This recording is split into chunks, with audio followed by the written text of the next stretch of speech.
Welcome, bold ones, especially those of you that are building intimacy and impact in your business and your leadership. You're listening to Balance Boldly, the space where innovative overachievers, those impact-driven and high-performing visionaries, stop performing and start living. The performance era is over, guys. You know, there's more to life than just the little highlight reels we see on social media. I talk about it all the time on Substack and on Instagram, on LinkedIn, pretty much everywhere that you can find anyone nowadays. And what I would love to talk to you more about today is partially why I decided to kind of pivot the former version of the Balance Boldly podcast that we've been running since this rendition since about 2016. I actually started podcasting in 2012 with a previous show called Balance Beam, but people thought we were a gymnastic show, so I had to get bold and we stepped into Balance Boldly. And the previous kind of subtitle of that show was For Ambitious Women in Business and a Few Brave Men. Now, that was a fun title. I meant it. That was the audience that I was talking to. They were ambitious humans, just like myself, and a few brave men, just like my husband, who are also ambitious and beautiful and brilliant in all the wonderful ways that the men in our lives are. However, as I evolved and realized that I'm a bit of a lazy overachiever, and specifically a lazy, innovative overachiever.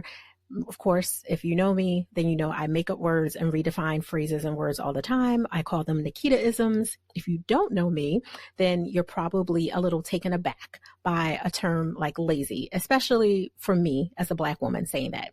I definitely 1000% do not mean it in the way that the world sees lazy. When they say shiftless or you don't want to do anything with your time or yourself or, you know, any of those things that make lazy a negative. And by and large, it can still be seen as a negative term, but not over here, not at the Pro Balance and Relationship Management Institute, the company I've been running for 14 years as a lazy overachiever who's very innovative and evolved. The way that I use lazy, and I talk about this more on a different podcast that I literally have called the Lazy Overachiever. I mean that in terms of someone who, you know, you do all the things that you do. You're a doer, you get things done, you love what you do and all the things, but you've come to a space in your life where you embrace rest and you want to have rest without the guilt and shame that's generally attached to it. Most people, when you're ambitious and you're building portfolio, whether you're in business, leadership, career ladder growth, whatever it is, typically hear the word lazy, the term, let alone, you know, associate it to putting it as a label on someone and like, oh, they must not do anything with themselves or their lives or must not be interested. I'll say Google me. I'm not going to sit here and list off all the certifications, degrees, and all the things that I have. I will say my portfolio, my CV, it all speaks for itself. And I embrace being a little lazy. I like balancing my day with white space.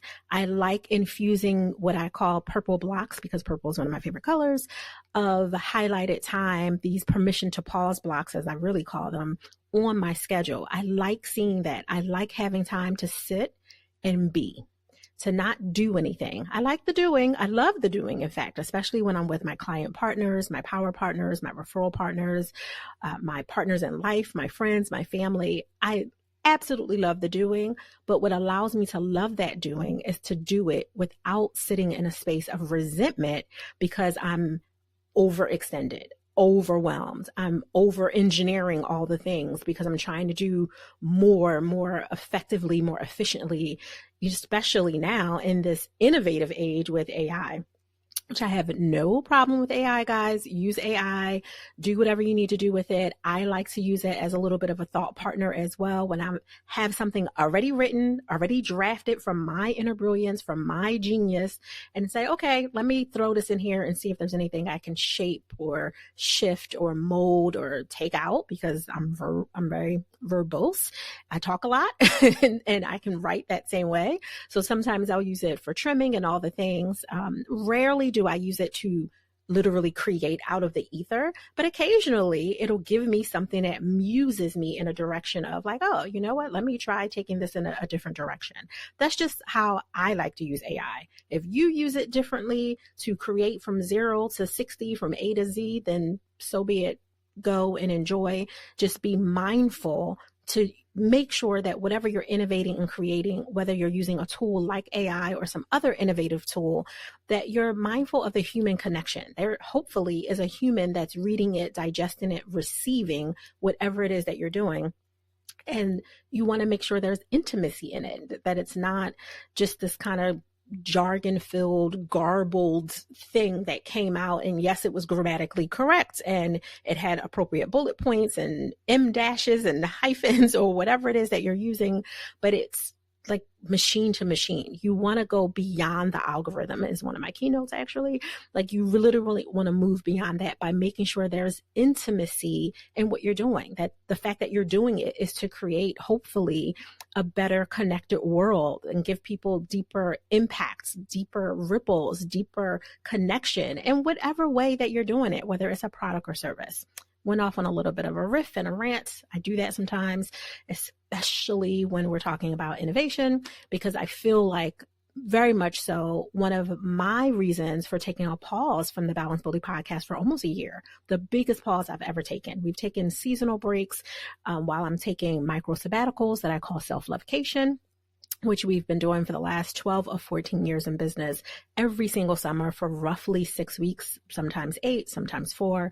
And it's literally so I can shed old patterns, so I can rebuild, rebalance, recalibrate, whatever it is I need to do, so that when I come back into connection with the humans that I love working with and I love partnering with, from clients to friends, family, and everyone in between, that I'm not literally sitting in frustration because I'd rather be, hashtag I'd rather be somewhere else. And I don't want to be that person. I don't want to be that human. When I sit in your presence, I want to be fully present. I don't want to care where my phone is. I don't want to think about the dinner that I'm, cooking in the crock pot and making sure the timer's on right, or, playing with one of my G babies, as I call them. I have 3 grandbabies. Or doing something else for my kids, or whatever the case is. I want to be fully present. And in order to do that, I have to do things more potently. It's not always less, although sometimes doing less can be the whole do less and you'll get more out of it and you'll make more room. I do believe in that. But I believe your less should be less when it's potent, when it's literally like a concentrated elixir that all you need is a few drops or sprinkles to heal whatever it is that needs to be healed. And I'm speaking a bit metaphorically because I'm a metaphysician, I can't talk. And sometimes that comes out that way. I speak in a lot of analogies. So if you're new to the BBP for Balance Bully podcast, get used to it. I'm very visual. I'm positive that I'm neurodivergent in some kind of way, in addition to seriously having ADD. And it's awesome. And it works with me. It works for me. That set aside, knowing that I needed to do something different for my life, my stage, my space in business as a woman who is nearing 50, who's in full-blown menopause due to surgery that I had in 2021 that literally catapulted me into it with like seconds, but within that first 12 to 15 months after. So I've been dealing with it. I never even got a chance to really go through perimenopause, although I think there were some loose signs there in the, maybe a year or so before. But beyond that, I'm in a different stage in my life. I have a whole big, beautiful family, a whole huge world that is growing and expanding in addition to, not in spite of, not instead of my business, but in addition to. I have other businesses that I'm working on and other things that I'm doing as well. And I still qualify myself as lazy. I'm like circling back to that.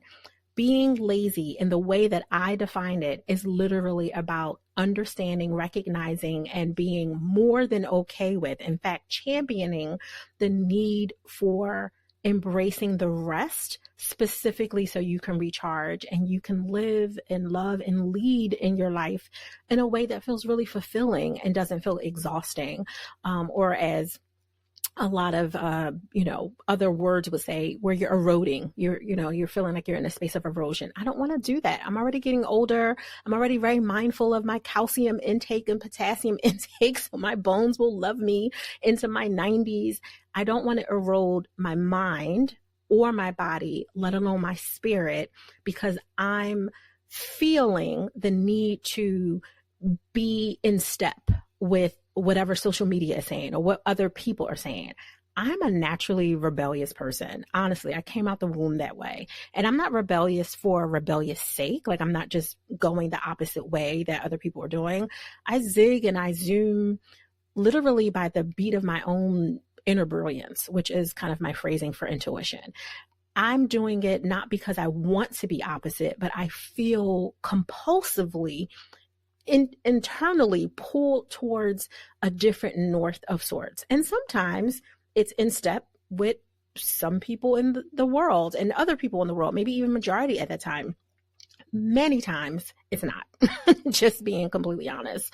So what you're going to receive if you stay with me and you allow this in your ecosystem, in your air gate, if you stay with me through BBP, the new version of it has moved from this kind of, relational capacity expansion where we were looking at how ambitious women and those who brave men were balancing boldly with, giving themselves ways to, as I like to say, give yourself permission to pause while you're working in your organization or you're building a business. That's all still very relevant because I literally own a personal development and embodied relational wellness company called Think Pro Balance and Relational Management Institute. So Relationship Management Institute, excuse me. It's clearly all still connected, but we've evolved more. We've expanded more into really looking at the intimacy in impact because people are, and myself included, becoming even more innovative than they already were, partially because we have tools that make it a little bit easier, that make things, more adaptable. I would have never considered myself a techie, although I think I've been using technology enough to be a little dangerous, but I would definitely not have called myself a techie. I'm not even sure I would still call myself a techie now, but it's almost hard to not be on the fringes of technology, or a technologist, I think is the official term that people use that are like super into it. I'm learning more about it. I'm infusing it in our business more with dashboards and different things we're creating specifically for like the metrics that weren't usually, or they're not normally easily quantifiable because of the soft skill of balance and relationship and leadership and personal development and all the kind of, umbrellas that we fall under in the work that I do. Little context here, small bracket, pulling myself out for a minute because I realize many of you don't know me. So in addition to being a PhD in relationship dynamics, my first, almost 30 years of my life between psychology, sociology, anthropology, eventually getting a master's in clinical social work and social research, adding to it being a trauma specialist, which is where I made my bones in all of my applied expertise for literally almost 20 years of that time. All of that has led me, including sexology and so many other certifications, because I am a #nerd for life. I'm a forever learner. In addition to all of those things, I'm an entrepreneur and a co-founder of one business and a founder of a couple more that are brewing in the background, which I'm just not talking about yet because we're in the super, super early stages of things. My rooting, if you will, is human behavior. If you had to take away all the other frames and terms, I love trying to figure out humans. And part of it was because I was trying to figure out myself. I was trying to figure out my family. I was trying to figure out the whys and the why nots and the how comes. And all of the things that I continue to learn about myself and to learn outside of myself is deeply connected to that. Even when I'm learning how to play with AI, I'm looking at the human connection. I'm looking at the ethics around it. I'm looking at the gaps in it. I'm looking at how to use it in a way that doesn't make people feel further apart, but brings us together, how to be responsible in the use of AI and any other innovative tool that I use, especially because, considering I'm someone who has never considered myself a traditional creative. My creativity isn't like my husband and my sons and my daughter. They can write. My husband can write, draw, and everything else. He can do all the creative things. My daughter's a triple threat with dancing and acting and all the other things that she's been doing over her life, in addition to the educational pieces that come with that. And my son is a consummate creative with photography, writing, poetry, and music, and everything in between. I've always called him as kind of like a skateboard kid. Now, mind you, my kids are grown. They're 29 and nearly 25. And at this point, at the time of this recording, and in the end of 2025, they're both parents now, which gives us our 3 beautiful, gorgeous, brilliant grandbabies that I call G babies. They are traditional creatives. I've always considered myself a non-traditional creative because I'm a creator by means of I design solutions to problems. That's always been my gift. Give me a problem, and I'm not saying from a mathematical perspective, give me some huge number and I'll tell you, what it calculates to. It's usually give me a real life problem, something happening in your real life, in your marital bedroom, so to speak, to your organizational leadership boardroom.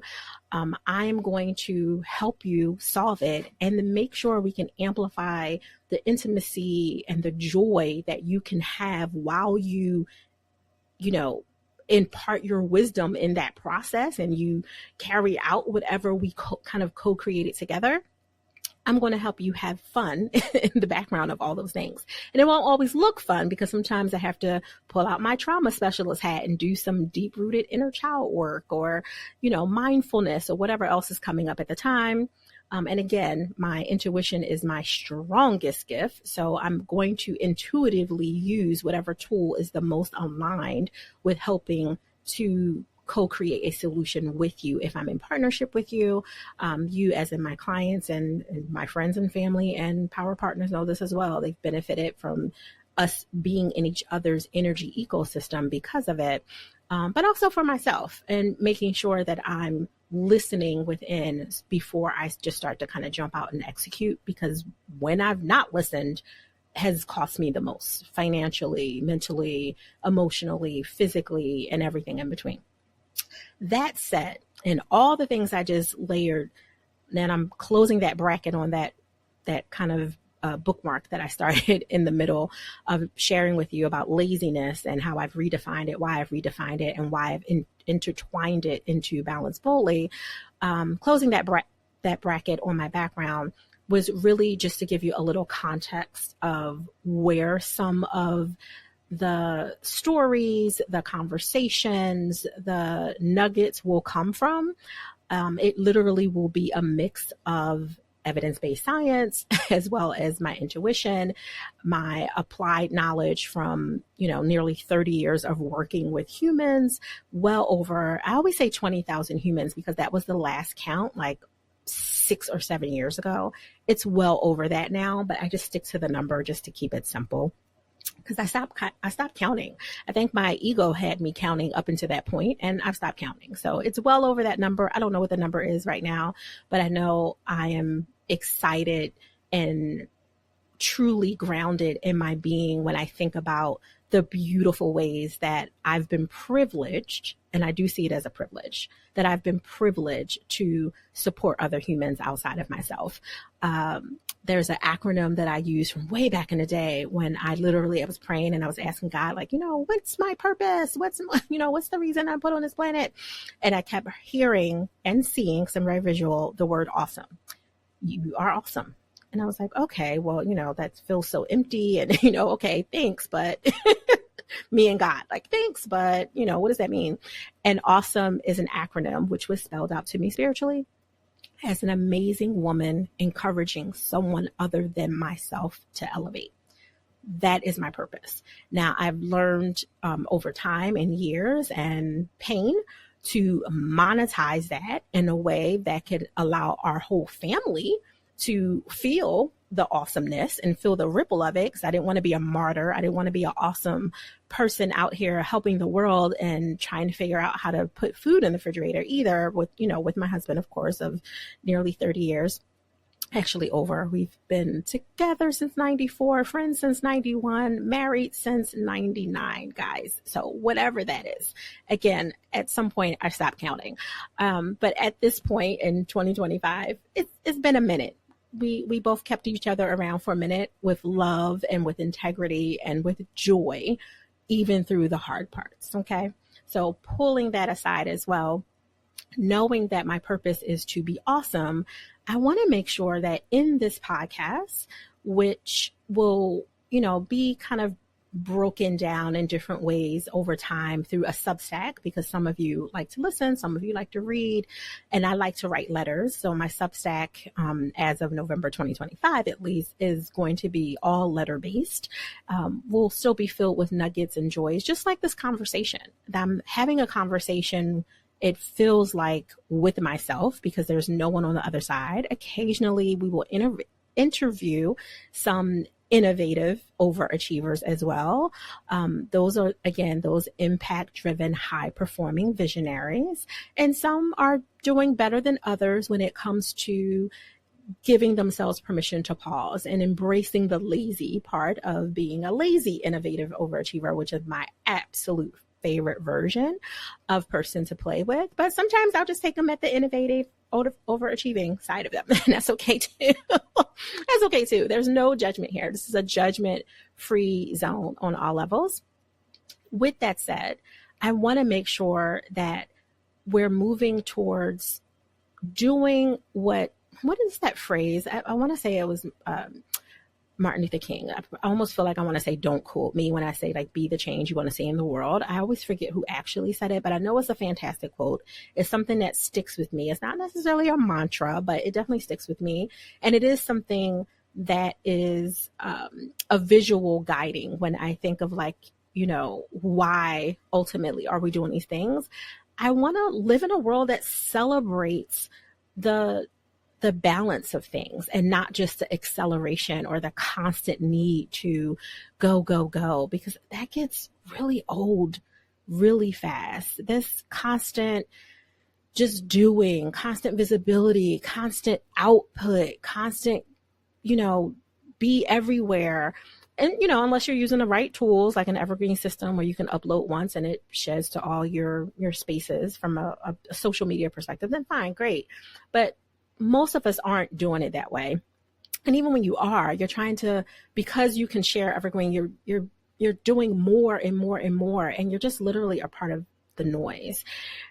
Most of the people I've worked with have mastered the motion, but they're tired of spinning. They don't need another productivity hack. They literally need permission to pause, which is why I said that through line from the previous version of BBP is coming to this one. They want to live success that isn't a lie. And I don't want anyone to feel like they have to be riding this adrenaline high of their ambition while letting their genius kind of, exhaust them because they're trying to keep up with the FOMO and everything else. It's just literally the ambition is costing too much. And it's part of why people don't want to even claim being an overachiever, when in fact, if you look at your portfolio of accomplishments, if you've given yourself an opportunity to do that, just kind of list out what you've done in the last 6 months, let alone the last 5 years, let alone the last 10 and so on, you probably qualify as an overachiever. Take 1 or 2, maybe 3 things that you've done in the last 5 years. And most people could honestly say that has been, those 1 to 3 things has been the main things that they've done. And they really haven't done anything else, where for you, it's probably 10%. I used to say this all the time. I think other people have started saying it. So I also pull back on things that I say where I feel like other people are starting to saturate it and pick up too much. I don't know why. Again, it's that, rebellious by nature version of me. But I used to say all the time, like, my 50% is someone else's 150.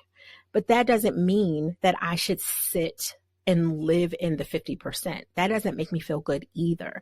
I acknowledge and grapple with the reality and honor that I get to be an overachieving human that also gets to choose when to slow down, when to stop altogether, when to quit something, when to let something go. And it doesn't take away from the wholeness of who I am, the self-actualization of what I've become in this particular hour of my life, just because I decided, you know what?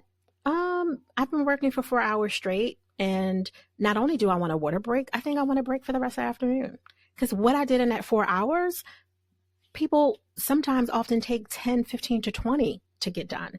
And it's not meant for you to sit as an overachiever, especially an innovative one. It's not meant for you to put yourself on a pedestal above other people, or to say, you know, hey, I'm team so much versus team too much. I'm team so much that I did all this stuff, and screw you little people that can only do 2 or 3. That's not what that's about. It's acknowledging and honoring your ambitiousness that allows you to be overachieving and to do more than what others would consider necessary. Sometimes doing more than what you would even consider necessary, but it's a part of your process. And owning that's okay. It's okay as long as you are not driving yourself into an expensive debt that you cannot pay. And that expensive debt is your health, right? When your health is at risk, your healthier, the normally healthier relationships are at risk. You know, your friends around you, your friends and family, or, you know, even your business partnerships, or your lead, you know, friends in leadership, whatever. I call them pro friends, professional friends. They're starting to feel like they can't connect with you anymore because you are #booked and busy and you don't have time for them. Now, I'm not talking about those who have often said, because I've heard this too, like, oh, you know, you're so busy, I didn't want to bother you. Sometimes that's about them. That's not about you. And you do have to be able to differentiate. Sometimes people are projecting onto you because you're not available to them multiple times in a day, multiple times in the week, for them to have conversations that really aren't necessary for you to be in conversation with them. Not to say that they're not worth conversating with, but you have other higher priorities, because for you, if you go by my definition of balance, which is a formula, you've admitted that the truth of what you really want in this world requires you to have boundaries so you can achieve that truth as your reality. And because of that, maybe you don't have 3 hours to just sit in a conversation because someone else has a job or a position or a business or a lifestyle where they can talk to you for 3 hours and walk around and do whatever they want to do, when you need your 3 hours for something that's focused and that needs to get complete, or at least needs to get in action. Doesn't mean that you still can't take time for them, but you do want to make sure that you're kind of separating, because there are people who absolutely just want to access you while it's convenient for them. And it has nothing to do with you really being in partnership or friendship with them. They simply want access. And maybe it's because of your energy, your partnership in terms of like what you share with them, what you give, what you over give to them. Maybe, you know, if you're like me, you're probably over giver. Many overachievers are over many things. You're also an over giver, over extender, an overdoer. And if you are overdoing all those things, typically when you start to pull back for yourself, sometimes it's for your project or your business or your passion or whatever, that ultimately is connected for something that you want more for you, then the people who were benefiting from that overage of you often will start to say things to make you feel, or potentially make you feel like you have changed in the way that's negative, when the reality is you're evolving in a way that's expansive and beneficial for who you are now in this moment, as well as who you are becoming. Because it's not all about the future version of you, although it's helpful and spiritually aligned for you to think about where you want to be in this world in, 2 seconds, 2 days, 2 years, 20 years, and so on and so forth, so that you can constantly be in a contributive space in the way that you move through this world. That's all great. But you also need to live for now, and looking at what is the now matters, especially when you have people who are just extracting from you. And being able to separate is important. There are responsibilities that you have that may feel very extractive, may actually be extractive, and it just is what it is in this season of your life. But then there are also people, places, and patterns that are leeching from you that are absolutely unnecessary. And you're so, quote unquote, booked and busy that you don't have the bandwidth and the capacity to take a moment and back up and say, hold on, this is a lot. Where can I trim? What needs to be let go? Who needs to be let go? And who is literally just holding on to pull from me? They're not putting anything into my ecosystem. They're not giving me anything. Maybe they gave me years, because we could say we've been friends for 20 years, or I've known this person for X number of time, or we used to work together, or whatever the case is. Maybe you can go back by date, but are you able to go into a space where you're not the one that's constantly feeling like you're in debt, like you owe them something, even though they're constantly taking? I don't want to get off topic, because again, as a relationship expert, I'm always going to circle back to how those relationships, including the one with yourself, are impacting your ability to be innovative, to be able to sustain your success, to have quality mental health, to have a quality relationship with others that actually matter to you. I'm always going to center back to that. So came off for a moment, but want to come back to where we are. I am a lazy, innovative overachiever. This podcast is specifically for innovative overachievers who want to embrace a little bit more permission to pause, a little bit more presence, a little bit more partnership, so you can sustain success and live fully as you're growing your careers and your business. If I had to sum it into a parentheses, that's what that's for.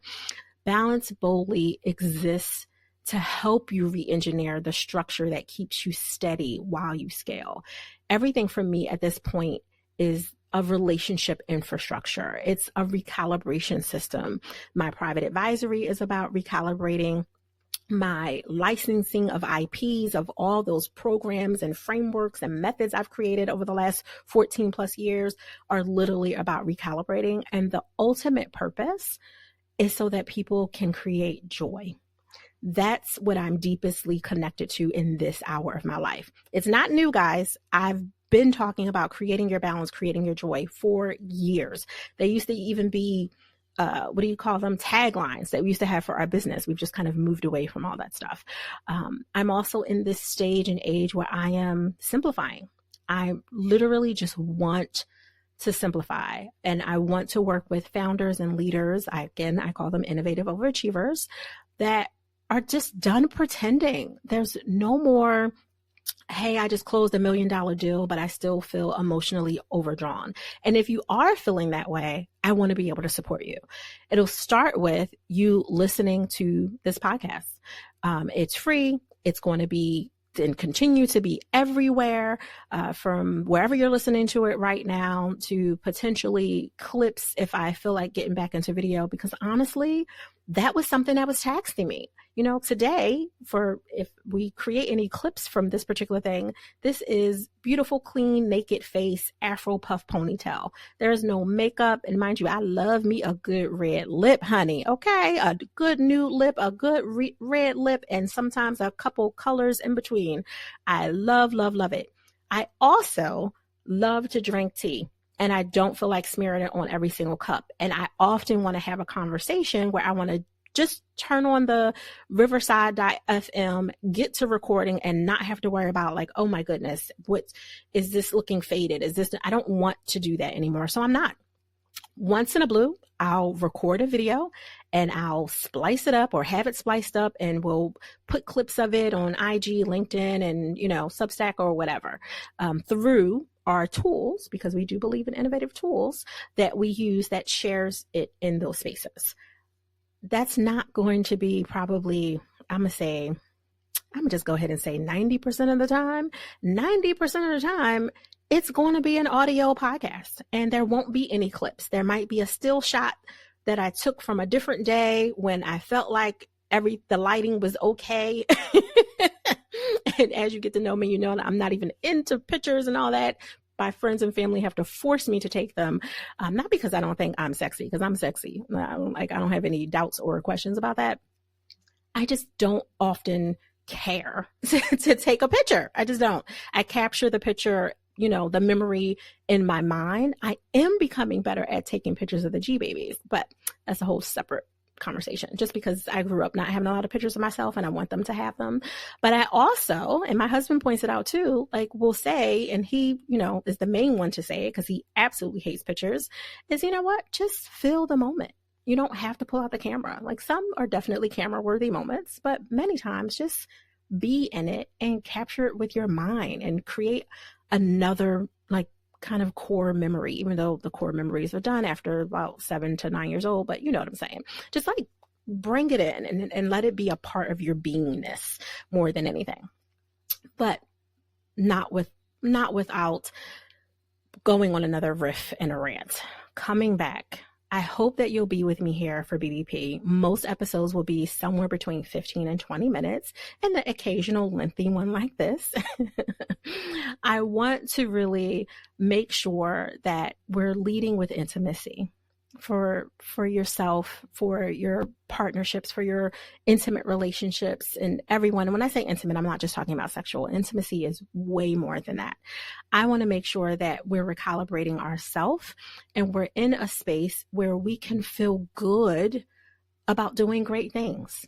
And also feel the feels when things don't feel great, because that's important too. That's another part of the process. Your courage, your rest that is required for you before your break and not just after is really important to me. I don't want you to do less, like I said earlier, unless you're going to do it potently. Just make sure that you're ready to lead differently from a place of wholeness and not depletion. Being a lazy, innovative overachiever is not about opting out of ambition. It's about choosing your rest, your clarity, and your connection as your markers of power. So as we get ready to close out, I just want to take an integration moment and slow down for a moment wherever you are, in the car, at your desk, on your Peloton, walking between meetings, whatever it is. Just stop for 10 to 15 seconds. Inhale through your nose. Exhale through your mouth. And just check in. Where's your energy right now? Do you feel scattered? Do you feel connected? There's no judgment. It's just a checking in, because the first step is awareness.